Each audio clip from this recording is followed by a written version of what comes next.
Hey there, book lovers.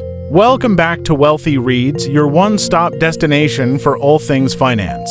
Today, we're diving into a fascinating read titled The Little Book of Sideways Markets: How to Make Money in Markets That Go Nowhere by the renowned Vitaliy N. Katsenelson. In this insightful guide, you'll learn how to strategically invest in markets that aren't experiencing dramatic ups or downs.